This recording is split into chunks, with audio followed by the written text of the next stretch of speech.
Nous sommes aujourd'hui, quelle date? Aujourd'hui, c'est le 12. 12, deuxième mois. 12, deuxième mois, 2023. Deuxième mois 2023, nous avons comme thème ce matin le dénombrement et fonction. C'est-à-dire recensement et responsabilité. Nous allons parler de recensement et responsabilité, que la Bible appelle ici le dénombrement. Dans la marche chrétienne, si vous hésitez d'exercer une fonction dans l'Église parce que vous doutez de votre capacité, de votre foi, de votre compétence ou de votre salut, parce qu'il y en a qui doutent de leur salut, vous ne serez jamais prêt pour servir votre Dieu. Parce que d'autres ont des arguments pour repousser les responsabilités. Je repousse les responsabilités, je ne veux pas les responsabilités à cause d'eux. Parce que tel ou tel. Et la responsabilité est une prise de conscience. Quand on est responsabilisé, on devient conscient de ce qu'on fait. Et on se voit utile dans une société. Et les responsabilités finissent par les responsables, celui qui est responsabilisé. Donc les responsables finissent par comprendre que l'enseignement est un don d'amour que Dieu donne. Donc, quand tu as ce don et que tu ne veux pas mettre en exercice, tu ne veux pas mettre en pratique, enfin, Dieu t'a donné ce don pour rien. Et ce matin, nous allons parler dans le livre de Nombre 3, verset 16. Nombre chapitre 3, verset 16, je vais prendre une lunette. Nombre chapitre 3, verset 16. Dans Nombre 3, verset 16, la Bible dit: Jésus en fit le dénombrement, Moïse, pardonnez-moi. Moïse en fit le dénombrement sur l'ordre de l'Éternel, en se conformant à l'ordre qui lui fut donné. Dieu a donné l'ordre à Moïse. Dieu a donné l'ordre à Moïse pour faire un recensement général en Israël, pour que chaque famille soit représentée dans les fonctions de la maison de l'Éternel. Vous voyez, quand vous n'êtes pas recensé, vous n'êtes pas connu. Et dans chaque pays, le recensement est obligatoire. Pour connaître les gens qui sont ici, par exemple à Saragosse, nous avons ce que nous appelons ici empadronamiento. Chacun est connu à partir de là. La mairie connaît l'effectif à partir de là. Et quand on veut donner l'effectif des gens, le nombre de personnes qui vivent ici de façon légale à Saragosse, alors c'est à partir du recensement. Ils ont été recensés. C'est-à-dire que ce que les Espagnols disent, ils ont été empadronés.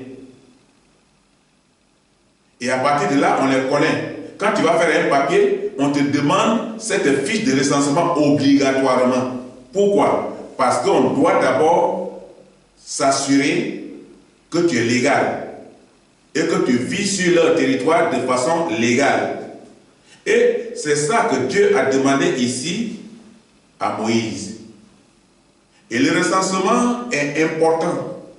C'est important parce que c'est à partir de là qu'on va aux élections dans tous les pays. Quand quelqu'un n'est pas recensé, il ne peut pas aller aux élections. C'est quand quelqu'un est recensé, il est connu. Il devient citoyen connu, déclaré, et à partir de là, il peut élire un président de la République, un député, un maire. À partir de là, il peut aussi être candidat quelque part parce qu'il est légitime, il est officiel, il est légal. Et Dieu a donné l'ordre à Moïse pour faire ce travail. Maintenant, nous allons voir dans Nombre 4, verset 3. Nombre 4, verset 3, la Bible dit: depuis l'âge de 30 ans et au-dessus, jusqu'à l'âge de 50 ans, tous ceux qui sont propres à exercer quelque fonction dans la tente d'assignation. Qu'est-ce que la Bible veut dire ici? La première condition d'un responsable, c'est d'être prêt à un engagement efficace. Quand on responsabilise quelqu'un, que ce soit dans l'église ou que ce soit dans une fonction, il faut être prêt.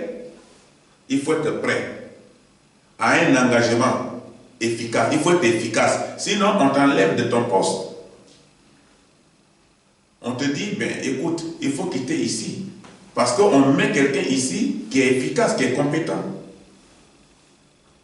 C'est-à-dire une personne inspirée. Pour celui qui est à l'église, qui est responsabilisé à l'église, doit être inspiré par l'Esprit de Dieu.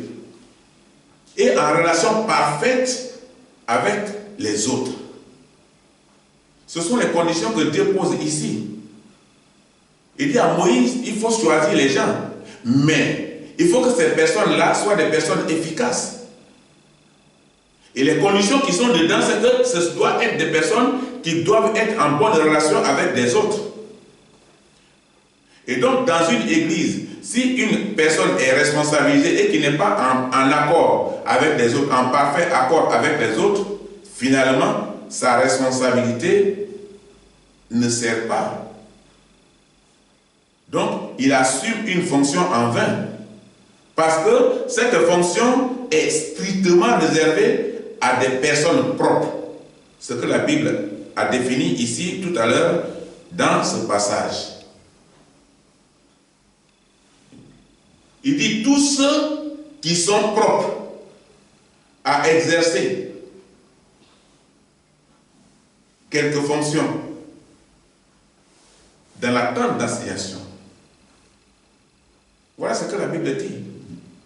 Donc, on ne responsabilise pas quelqu'un dans l'église, quelqu'un qui n'est pas propre. C'est-à-dire quelqu'un qui est encore dans le péché, qui vit encore dans le péché. Quelqu'un qui n'a pas encore accepté en lui la présence du Saint-Esprit. Il n'est pas propre. Et celui qui n'est pas propre n'est pas recommandé à assumer une responsabilité dans l'Église. Ce sont les instructions qui ont été données à Moïse par l'Éternel. Et nous allons voir aussi dans Nombre 4, verset 49. Nombre chapitre 4, verset 49. Dans Nombre chapitre 4, verset 49, la Bible dit: on en fit le dénombrement sur l'ordre de l'Éternel par Moïse, en indiquant à chacun le service qu'il devait faire et ce qu'il devait porter.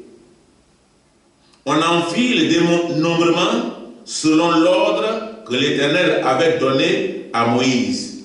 Voilà, ici il y a une répétition. Dieu insiste selon l'ordre qu'il donne à Moïse. Et le dénombrement devait être fait par rapport à l'ordre de Dieu. C'est-à-dire que par rapport au verset précédent, ça doit être seulement que des personnes propres à l'exercice. Parce que dans l'église, il peut y avoir beaucoup de personnes. L'église peut être chargée, remplie. Mais à l'intérieur de l'église, les gens sont de différentes catégories. Il y a des gens qui sont encore au CP1. Pourtant, ils ont fait 10 ans. Et d'autres sont encore au CM2. Pendant qu'ils ont fait 10 ans, d'autres sont à l'université. Pendant aussi qu'ils ont fait 10 ans, ou même moins de 10 ans. Ça dépend de leur progrès spirituel. Et le progrès spirituel dépend de comment tu t'engages dans le service de Dieu. Et ici, Moïse devait faire le travail sur l'ordre de Dieu.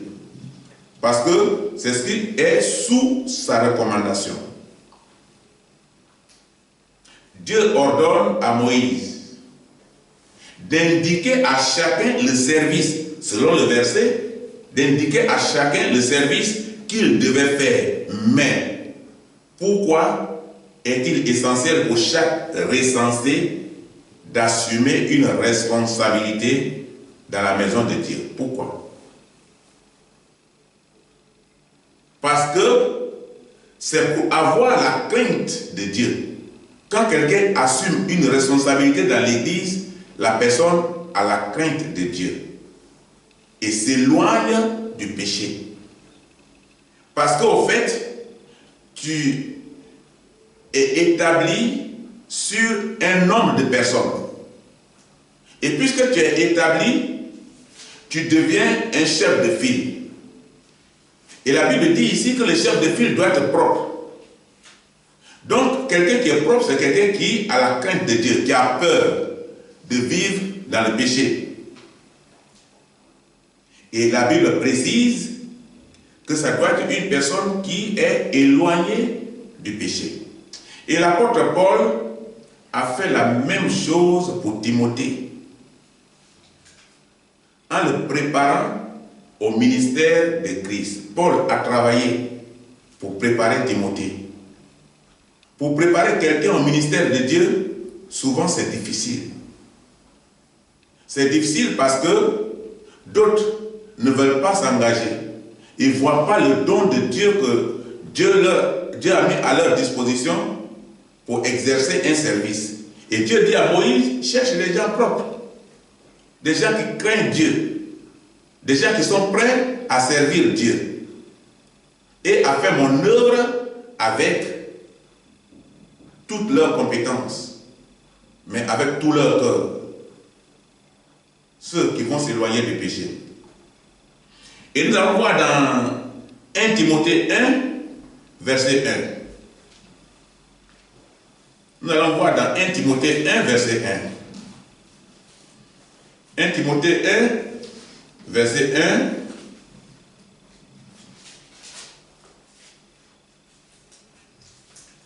Timothée 1, verset 1.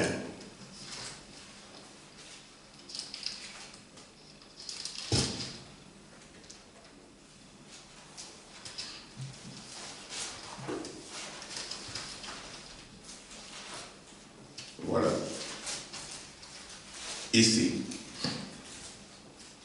1 Timothée 1, verset 1. Dans 1 Timothée 1, verset 1, la Bible dit: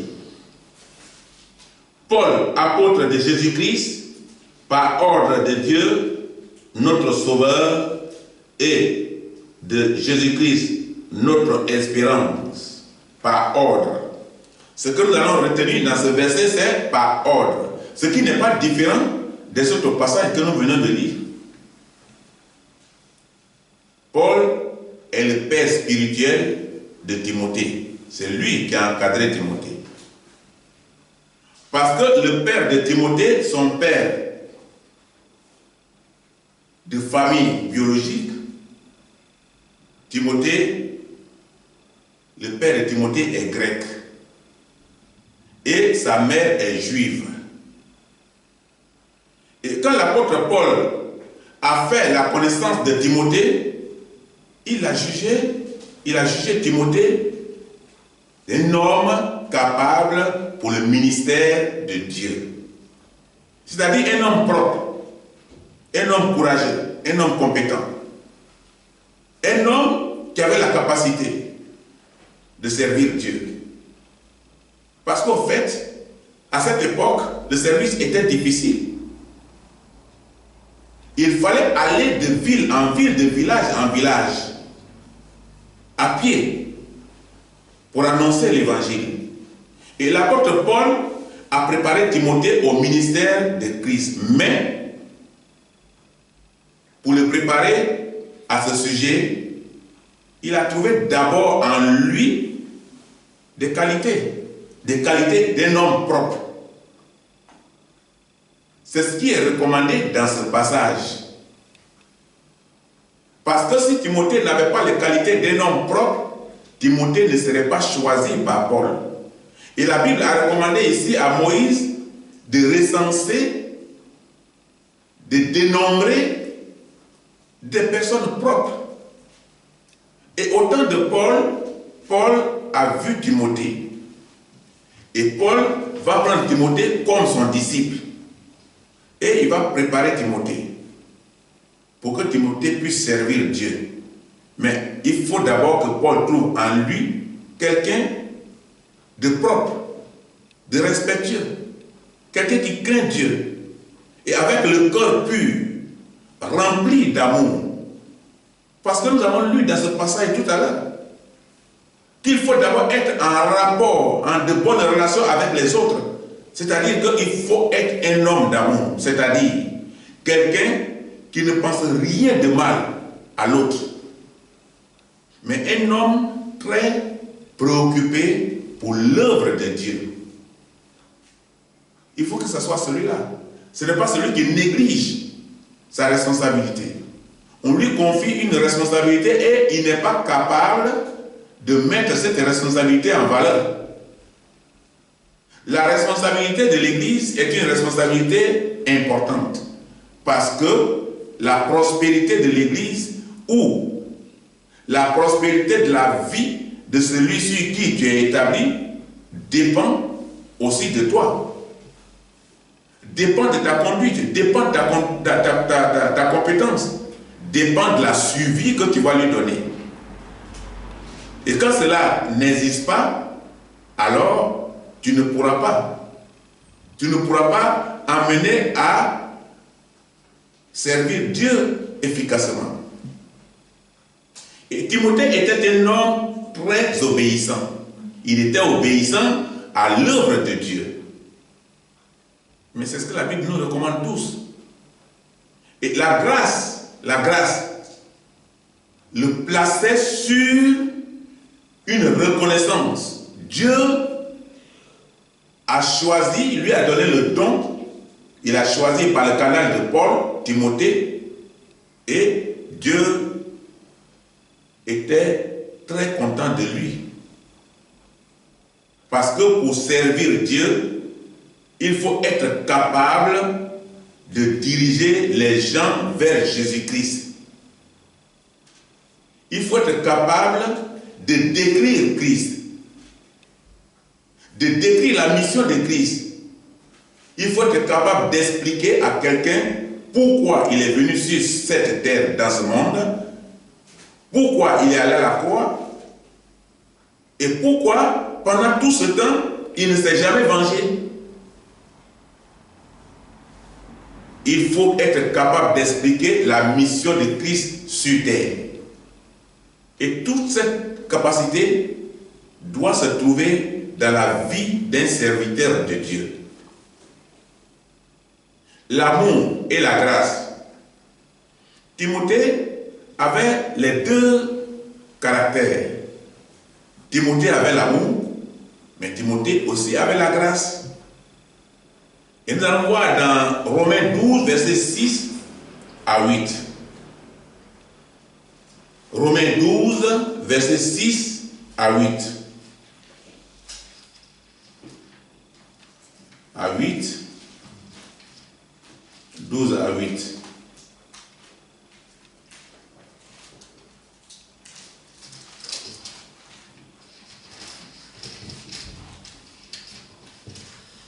sommes là, ici. 12 à 8. Romains 6. Non, Romains 12. 6 à 8. Vous avez trouvé Romains 9, Romains 11, Romains 12. 6 à 8. Romains 12, 6 à 8.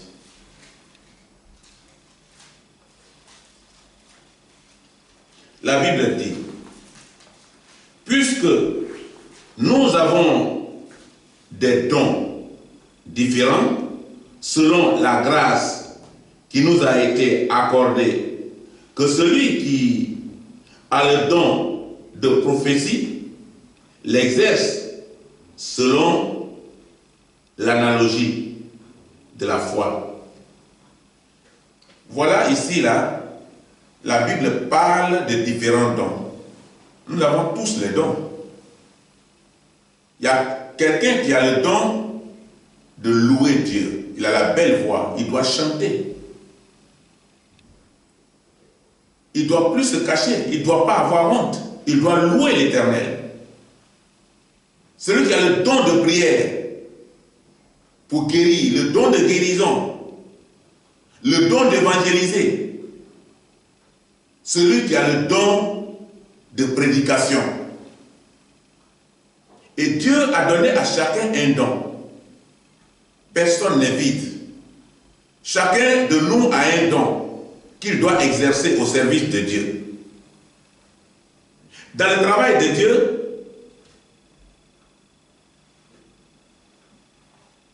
à chaque charisme correspond à un multiple de responsabilités, mais et d'action aussi. C'est cela le principe de responsabilité des membres de l'Église. Faire valoir les différents dons que chacun de nous a reçus du Seigneur. Si tu ne fais pas valoir le don que tu as reçu, mais dans la maison de Dieu ou pour le service de Dieu, mais tu le feras pour Satan. Tu feras glorifier Satan. Tu vas faire la publicité de Satan et avec vie, au point où Satan te voit vraiment en action, intéressé. Et plus il te donnera davantage les moyens pour t'engloutir, pour t'enfoncer et enfoncer les autres. Le verset que nous avons lu continue.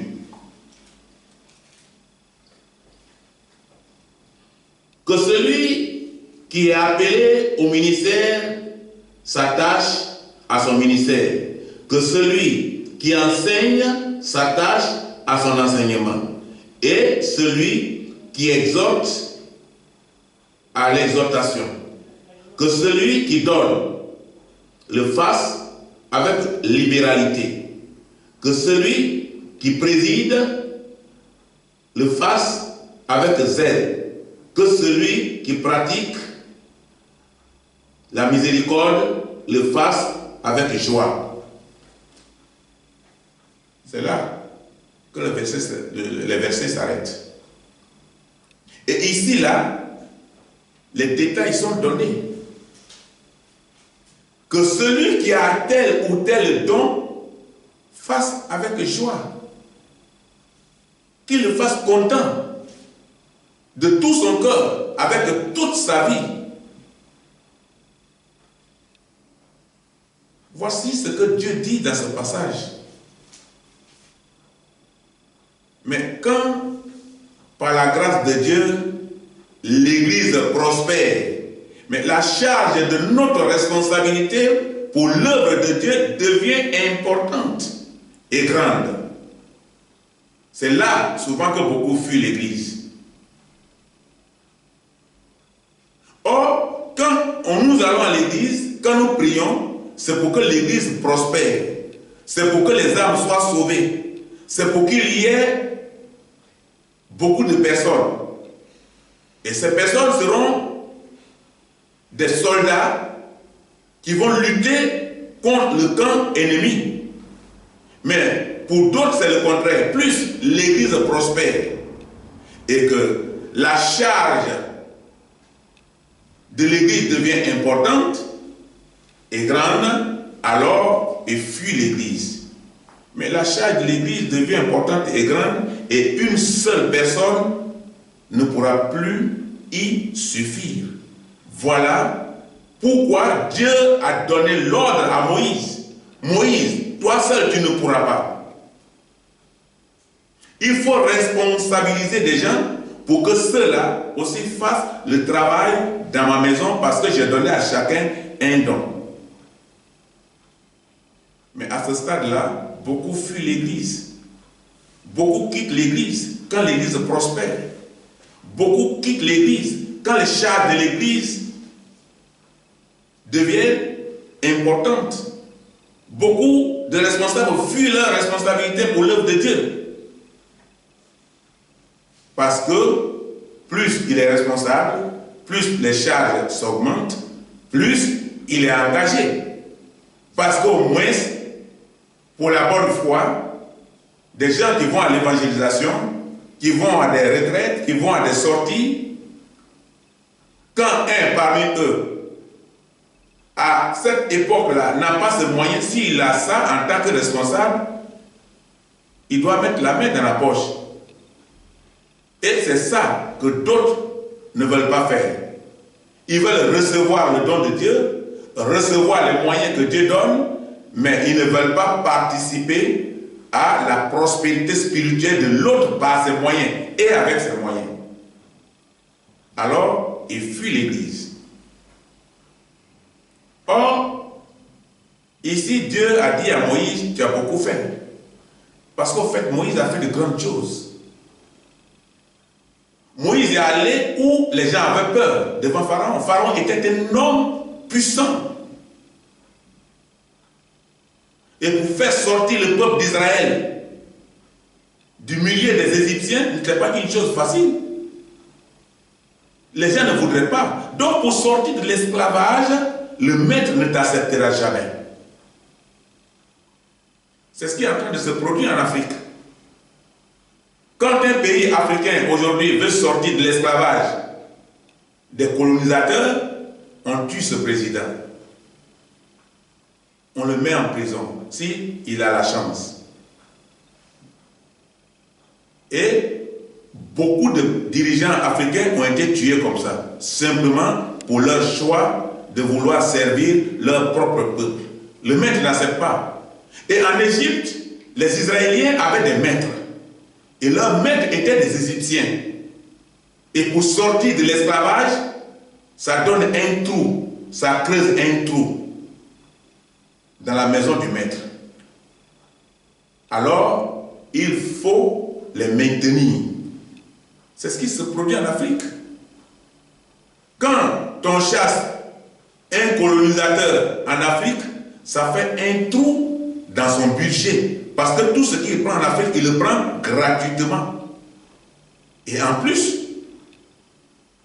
qu'il le prend gratuitement, il met toute cette population à son service de façon obligatoire. Si tu n'es pas d'accord, tu seras assassiné ou emprisonné. C'est ce qui s'est passé ici. Maintenant, le sort qui attendait les Israélites lorsqu'ils sont sortis de l'Égypte, c'était la mort. Pharaon dit, allez les chercher. Ramenez-les ici. Parce que quand ils sont partis, il y a eu des plaintes. Il y a eu des plaintes. Il y a eu des plaintes parce que l'esclave est parti. Les esclaves ils travaillaient sous les fouets. Quand on parle de pyramides en Égypte, ce sont les Israélites qui ont construit sous les fouets, les chicottes. Aujourd'hui, les pyramides sont des lieux touristiques. Mais ces lieux touristiques ont été construits sous les chicottes des Égyptiens contre les Israélites. Donc, à chaque fois que l'esclave veut se débarrasser de l'esclavage pour être libre, ça fait un trou dans la maison du maître. C'est ce qui s'est passé en Égypte. Et Pharaon dit, allez-y les chercher. Dieu était fâché. Dieu était fâché. Et Dieu a ouvert la mer. Et ceux-là, malgré que Dieu ouvre la mer, ils ne se sont pas inquiétés. Parce qu'ils avaient la haine, ils avaient l'ordre d'aller les chercher et les ramener. Mais la mer que Dieu a ouverte là, ce n'était pas pour l'ennemi, ce n'était pas pour eux, ce n'était pas pour les maîtres. Donc, dès qu'ils sont rentrés, Dieu a fermé. Dieu a fermé derrière, il a fermé devant. Donc, Moïse seul ne pouvait pas faire le travail. Et Dieu a demandé à Moïse de se faire entourer. Et aujourd'hui, il y a des pasteurs qui se font entourer par des responsables. Et ces responsables fuient l'église ou fuient leur responsabilité parce que l'église prospère. Et la responsabilité devient grande. Et quand la responsabilité devient grande, il faut mettre les moyens. Et pour ne pas mettre les moyens, on fuit. On s'en va très tôt. Nous allons lire dans Exode. Exode 18, versets 18 à 27.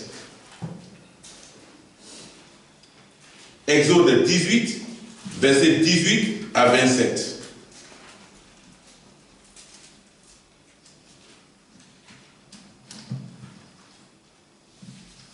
Versets 18 à 27.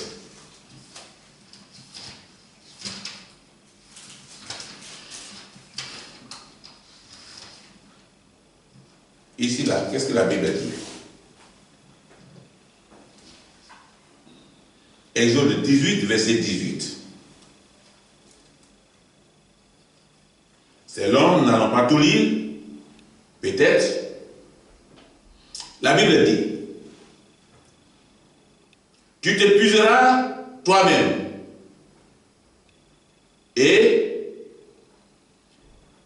tu t'épuiseras et tu épuiseras ce peuple qui est avec toi. Car la chose est au-dessus de tes forces et tu ne pourras pas y suffire seul. Le travail de Dieu, c'est ça. Ça est au-dessus de nos forces. C'est ce que la Bible détermine ici. Et la Bible continue. Maintenant, écoute ma voix. Je vais te donner un conseil. Et que Dieu soit avec toi. Sois l'interprète du peuple auprès de Dieu. Et porte les affaires devant Dieu. Enseigne-leur les ordonnances et les lois et fais-leur connaître le chemin qu'ils doivent suivre et ce qu'ils doivent faire.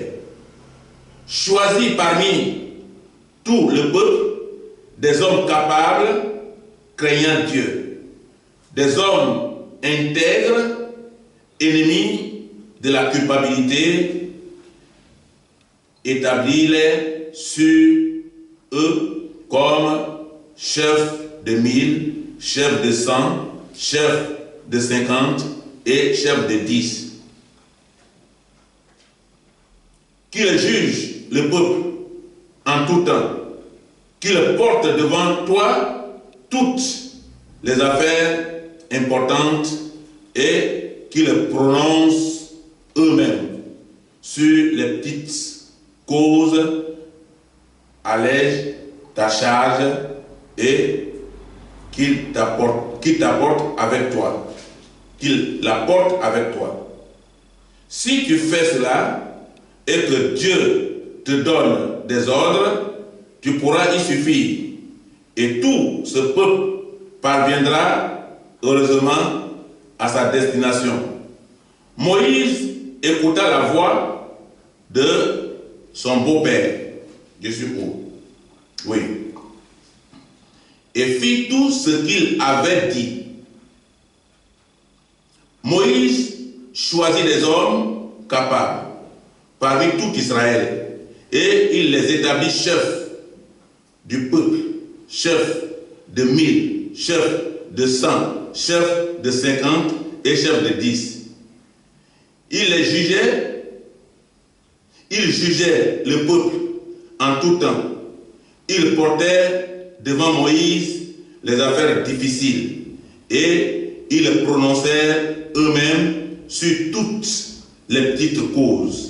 Moïse laissa partir son beau-père et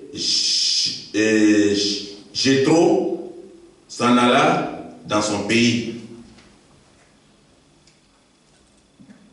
Voilà ici quelque chose de très important. C'est important parce que Moïse a respecté d'abord les conditions qui lui ont été données. Il était seul à tout faire. Et ici, pour ne pas être seul à tout faire, le pasteur établit des hommes qui sont capables. Dans une grande église, le pasteur ne peut pas mettre toute la charge sur lui. Il y a ce qu'on appelle les ouvriers de cellule. Et là, ça va de catégorie en catégorie. Un ouvrier de cellule, il rend compte à son secteur. Et son secteur rend compte à son zonal. Et son zonal rend compte maintenant à son pasteur. Et le pasteur rend compte au principal. Et il est informé. Sinon, il ne connaît pas la situation qui se passe dans une famille. Une église de 6 000 personnes, de 7 000, de 8 000 personnes, au plus. Comment le pasteur arrivera à connaître une situation qui se passe dans une famille pour qu'on puisse l'aider spirituellement, financièrement ou physiquement? C'est parce que l'ouvrier de cellule, il est établi sur 10 personnes. Et comme il est établi sur 10 personnes, si ça dépasse 10, que ça devient 20, 30, on va scinder la cellule et on va responsabiliser une autre personne qui va gérer un petit groupe de 10 personnes. Et un petit groupe de 10 personnes, c'est plus facile de causer avec eux. C'est plus facile de les écouter. C'est plus facile de connaître leurs problèmes. C'est plus facile de corriger leurs défauts, leurs péchés et leur expliquer. C'est pourquoi il a dit, il faut les laisser eux-mêmes porter les fardeaux. Et ainsi, ils connaîtront leurs fautes. Et dans la petite cellule, quand il travaille, il enseigne, il connaît un peu dans le témoignage de chacun les problèmes qu'ils ont. Et ce problème-là, il apporte ça devant son secteur. Et ce problème-là, son secteur, lui aussi, il fait son rapport, il envoie à son zonal. Et le zonal, lui, il achemine avec son rapport, il envoie à son pasteur. Et le pasteur achemine ça au principal. Et il y a une urgence. Quand ça arrive en haut, ça va au conseil de l'église. Et l'urgence sera résolue. Et tu dis, mais comment ma situation peut être aussi comme ça pour que ça soit résolu le plus tôt possible? Non, il y a un chemin. C'est ce que le gouvernement fait. Un gouvernement normal, il a un ministère, un président à son équipe, qu'on appelle les ministres. Et le ministre a son directeur de cabinet. Et le directeur de cabinet, lui aussi, il a des gens qui travaillent sous lui. Et maintenant, quand on vient, on donne le dossier à quelqu'un, ce dossier-là, ça monte petit à petit, ça arrive chez le directeur de cabinet, le directeur de cabinet achemine chez le ministre achemine ça chez le président. Et quand il achemine chez le président, ça arrive là, maintenant, ça arrive au plus haut niveau. Et le président convoque une réunion ministérielle. Et le dossier sera traité.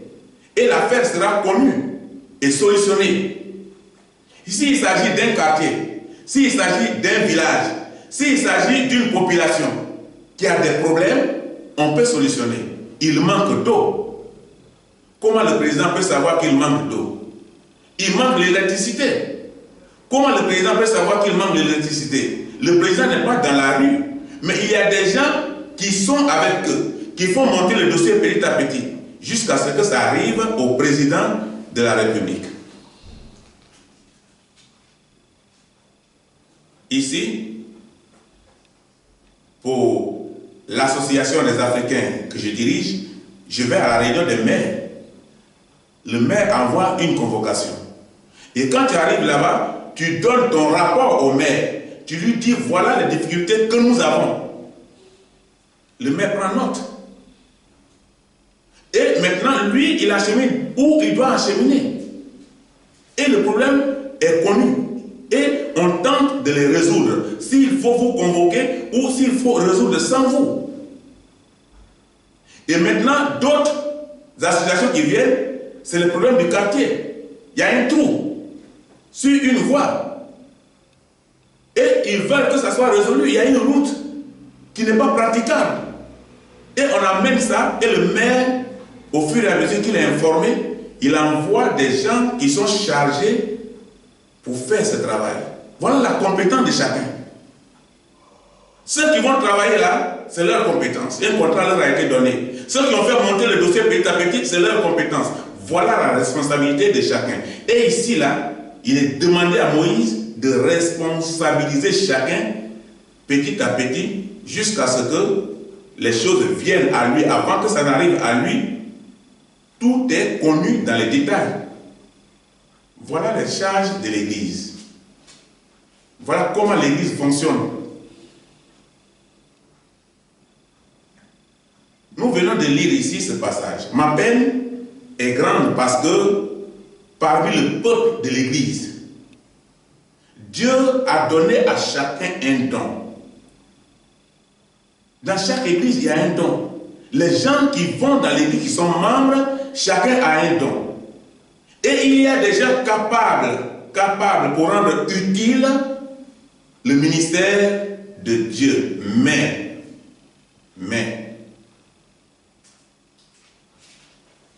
des gens qui hésitent encore de leur vocation pour exercer le don. Quand quelqu'un hésite de sa vocation pour exercer le don, il fera quoi alors avec le don qu'il a reçu? Et dans ce cas-là, l'apôtre Paul pouvait dire « Je m'épuise en vain ». Parce qu'il était chargé, l'apôtre Paul. C'est Paul qui a écrit la plus grande partie du Nouveau Testament. Et si Timothée peut pleinement assumer des fonctions dans le ministère, mais l'heure est venue. Paul dit l'heure est venue. Dieu m'a montré quelqu'un. Mes yeux ont connu quelqu'un. L'heure est venue pour que je puisse former cet homme et qu'il assume une responsabilité qui va alléger ma tâche. L'heure est venue aussi pour que nous réveillons, pour se mettre en marche. Nous devons être en marche, nous devons commencer à marcher vers le salut, à marcher vers Dieu, à assumer des responsabilités et des dons que nous avons reçus. Ça, c'est ce que la Bible recommande aux chrétiens. C'est ça que Jésus a recommandé aux chrétiens. Dans Exode 18, verset 21, nous avons lu le verset 21 tout à l'heure. Mais pour plus de précision, dans le verset 21, qu'est-ce que la Bible dit? 18, verset 21. La Bible dit « Choisis parmi tout le peuple des hommes capables, craignant Dieu, des hommes intègres, ennemis de la cupidité, établis-les sur eux comme chefs de 1000, chefs de 100, chefs de 50 et chefs de 10. Voici l'importance de la responsabilité dans l'Église. Il est l'heure de se mettre au travail. L'Église doit se mettre au travail. Aujourd'hui, l'Église est persécutée dans le monde. L'Église est devenue le lieu où il faut aller pour mettre les bombes. L'Église est devenue un lieu où il faut aller pour faire du mal aux gens, pour mettre la crainte dans leur vie, pour fuir l'Église, pour fuir Dieu. L'heure est venue pour se mettre au travail, se responsabiliser dans un ministère selon le don reçu de Dieu. Si nous avons reçu un don de Dieu, c'est le temps de mettre ce don en marche. Ici, ce matin, je lance un appel. Et je lance un appel dans toutes les églises ce matin. À des hommes capables et propres, craignant Dieu, intègres, sommes, nous l'a défini le verset, ennemis de la culpabilité, ayant le caractère de Timothée, pour servir à un ministère, pour devenir disciple vrai de Christ. Il faut répondre à l'appel. Il faut répondre à l'appel car c'est Dieu qui parle. Dans la Bible, c'est Dieu qui parle. Et par ma bouche, par cette lecture, c'est Dieu qui parle. Timothée n'a pas eu peur de dire oui pour l'œuvre de Dieu à l'apôtre Paul. Timothée n'a pas eu peur de dire oui à Dieu lui-même. Timothée n'a pas eu peur de servir son Dieu comme il se doit. Timothée a accepté sans beaucoup de difficultés et sans beaucoup de commentaires. Il y a des églises aujourd'hui, quand une personne est responsabilisée ou on veut la responsabiliser, la personne commence déjà à flotter. Commence à chercher déjà à raisonner pour ne pas assumer cette responsabilité. Parce que assumer une responsabilité t'envoie dans la conscience. Être responsable, c'est dire oui aux épreuves. Voilà pourquoi les gens ne veulent pas. C'est être disponible aux choses spirituelles et à ton entourage, selon leurs besoins. Un responsable doit être une personne qui pardonne tout. Et son témoignage doit édifier les autres. Parce que si ton témoignage n'édifie pas les autres, tu ne peux pas être responsable. Si tu es président de la République et que tu ne fais que tuer ton peuple, ce n'est pas édifiant. Ce n'est pas édifiant. Et il y a des gens comme ça qui sont établis responsables dans des camps de la gendarmerie, pour des problèmes politiques, ils tuent des gendarmes. Ceux sur qui ils sont établis. Dans les camps militaires, à la police, et même dans le gouvernement. Le gouvernement humain est parfois un gouvernement sale qui se termine par un échec. C'est pourquoi il y a des coups d'État.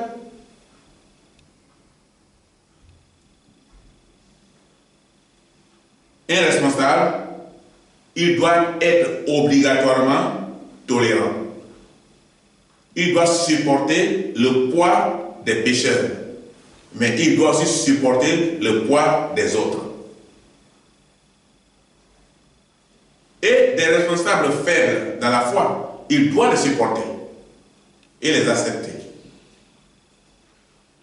Le comportement du responsable doit enseigner aux autres l'amour et la grâce de Dieu.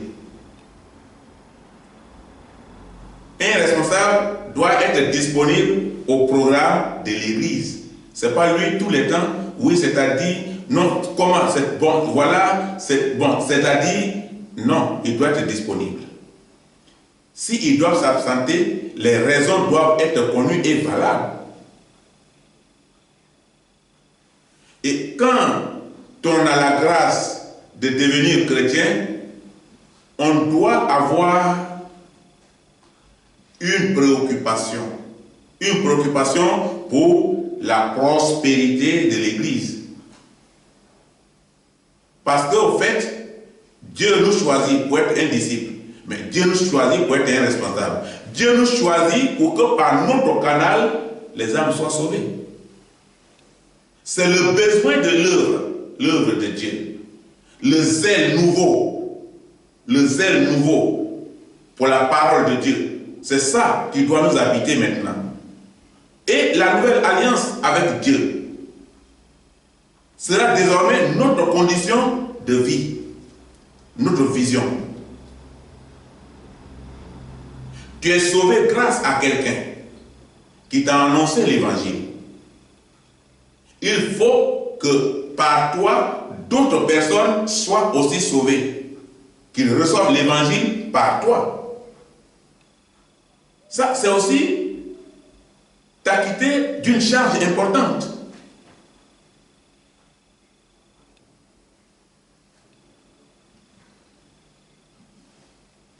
L'évangélisation. L'évangélisation est très importante pour faire prospérer l'Église. Quand il n'y a pas d'évangélisation, l'Église reste vide. Parce que les gens ne sont pas informés. Les bancs sont vides. C'est parler, l'évangélisation, c'est parler de Christ aux pécheurs. Parler de Christ à quelqu'un. Parler de Christ à un proche, à un ami, à une connaissance. C'est sauver les religieux et des religions. Parce que la religion ne sauve pas. Quand quelqu'un est religieux, c'est dangereux, ça veut dire qu'il n'a pas compris. Il n'est pas disciple de Christ. La religion est un masque, ça couvre le visage. On dit je vais dans une église, je vais dans une mosquée, je suis bouddhiste, j'appartiens à une religion. Le fétichisme, c'est une religion. Le on dit quoi? Aidez-moi. Rastafarisme. Voilà, c'est ça. C'est une religion. Le bouddhisme est une religion. Le fétichisme est une religion. Vous voyez? Ils ont tous leur doctrine. Bob Marley a créé sa religion, qu'on appelle le rastafarisme. Vous voyez que, comme il n'est pas de ma coutume, ça ne rentre même pas bien dans ma bouche. Quand je veux prononcer là, il sort.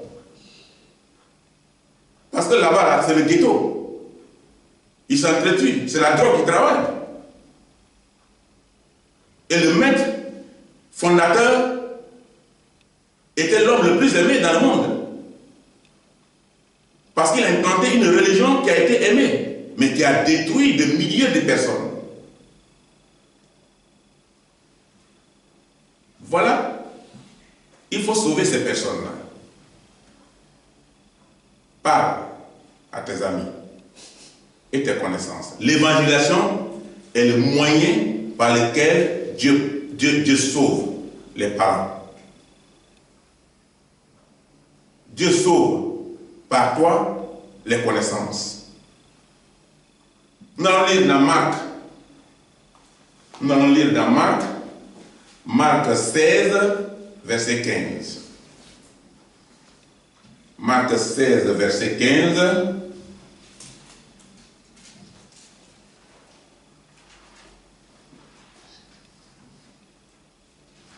Marc 16, verset 15, verset 15.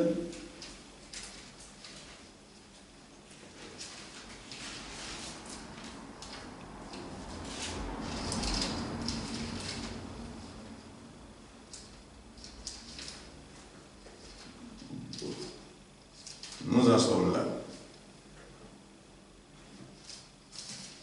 Ici. Marc 16, verset 15. La Bible dit.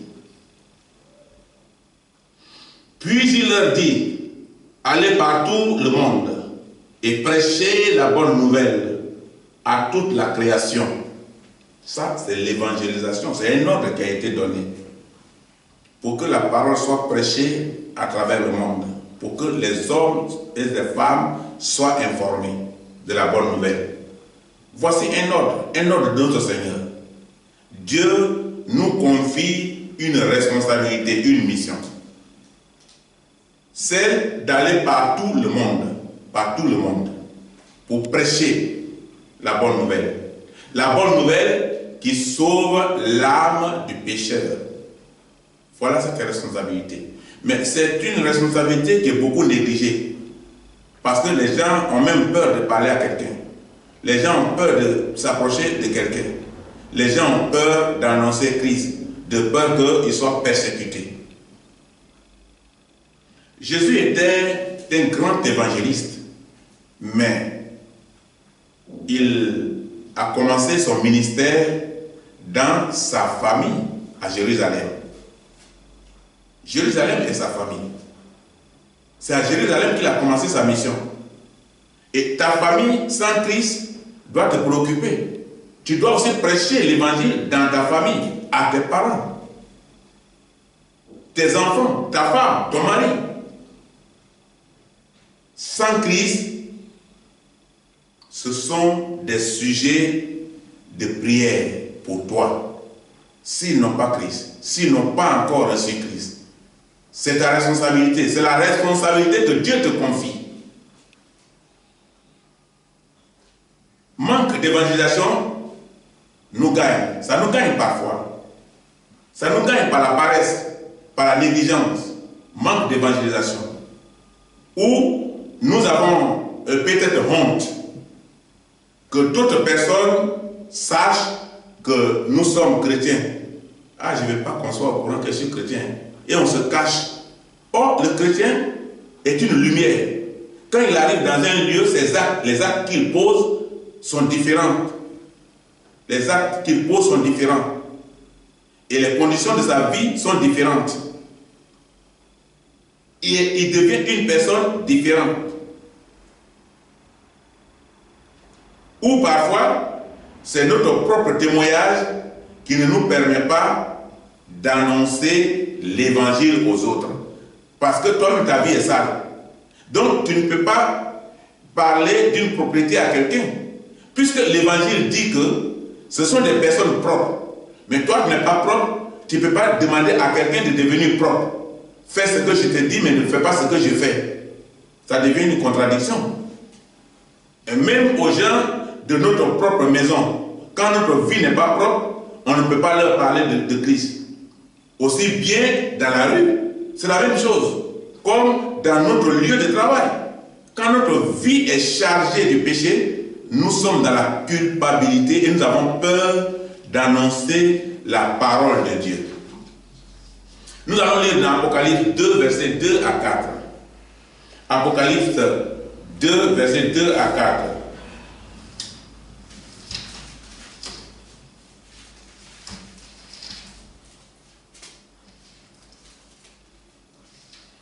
Apocalypse 2, versets 2 à 4.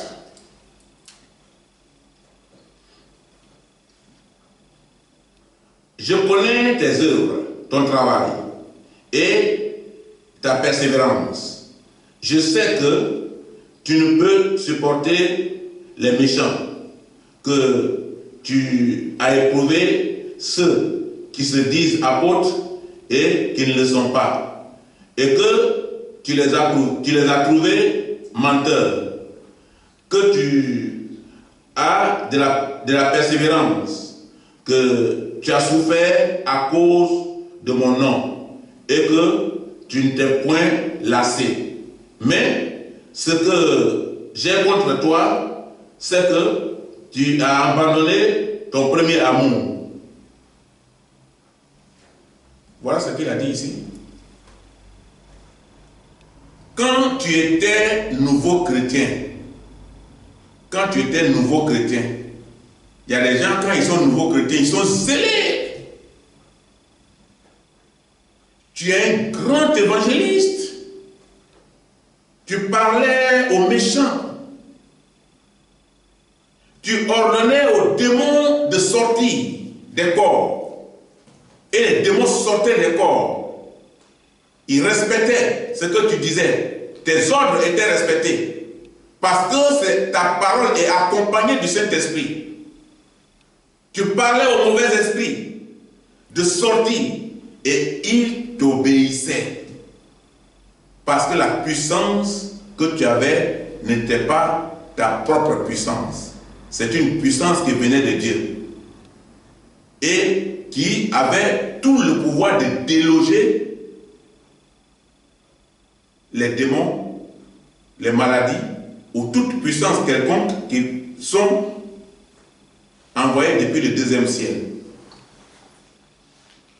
Le verset 3 dit que tu étais courageux. Mais le verset 4 dit que tu n'as plus l'onction de Dieu. L'amour de Dieu a disparu de ta vie. Et c'est le péché qui prend désormais place dans ton cœur. Mauvaise méditation, mauvaise pensée, mauvaise action, mauvaise conduite. Ta vie a changé. C'est ça qu'il a dit. Il dit voilà, maintenant là, c'est ce que je vois en toi. C'est ce que je vois en toi. Tu as abandonné ton premier amour. Apocalypse 2, verset 5. C'est notre dernier verset. Apocalypse 2, verset 5. On est dans le même passage. Ensuite, c'est le verset suivant. Souviens-toi donc d'où tu es tombé. Repens-toi et pratique tes premières œuvres. Sinon, je viendrai à toi et j'ôterai ton chandelier de sa place, à moins que tu ne te répandes. Le chandelier, c'est la lumière qui est en toi, qui brille en toi, qui fait de toi un chrétien, qui fait de toi quelqu'un qui est respecté, parce que l'évangile brille en toi.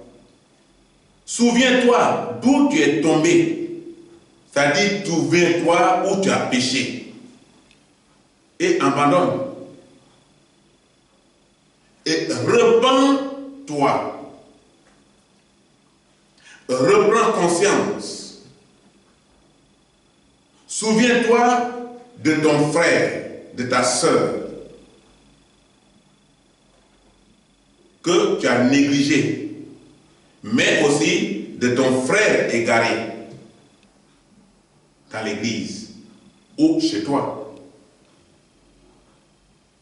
Qu'il soit chrétien ou païen, qu'il meure par manque de connaissance, souviens-toi de lui. C'est ta responsabilité. Souviens-toi du féticheur, du charlatan, souviens-toi. Souviens-toi de l'adultère, du marabout, souviens-toi. Souviens-toi de l'amour de Dieu et reprends ton courage. Reprends ton courage pour exercer la fonction que Dieu t'avait donnée. C'est ça qui te convient. Arrête de l'évangélisation et ses conséquences. Notre dernier point. La guerre. Je prends un exemple sur un territoire africain. La guerre au Mali, la guerre en Syrie et partout dans le monde, en Centrafrique. Toutes ces guerres, les causes sont spirituelles et les conséquences sont provoquées par la colère, par l'orgueil et le manque de pardon. Parce que le maître ne veut pas pardonner. Le maître veut écraser davantage, afin que l'esclave soit de plus soumis qu'avant. Et maintenant, l'esclave est révolté. Et quand l'esclave se révolte, il se rebelle. Et ça enchaîne une guerre, ça déclenche une guerre. La solution se trouve dans la parole de Dieu qui conclut toutes choses par la soumission et le pardon au prochain. Mais le maître ne va jamais pardonner au prochain. Parce que le maître se prend supérieur. Et quand il y a en lui l'esprit de supériorité, ça se termine toujours par un échec. En conclusion, tu vas te repentir. Tu vas te repentir pour ta négligence devant Dieu. Parce que tu as abandonné longtemps ta responsabilité. Tu dois avoir désormais une vie de prière. Parce qu'il y a longtemps que tu es affaibli, tu ne pries plus. Même prier 5 minutes, tu n'arrives plus. Et tu ne peux plus négliger ta responsabilité dans l'église. Parce que l'église est la base militaire, la base principale qui va t'accompagner dans le combat. Car ceci est un don, le don de Dieu. Le fait d'être vivant, d'être vigoureux, d'être courageux est un don de Dieu. Et Dieu compte sur toi. Dieu compte sur toi. Quand il demande ta repentance, c'est parce qu'il compte sur toi. Sur toi pour éclairer les autres. Et c'est là, ce matin, que nous allons nous arrêter. Que Dieu nous bénisse.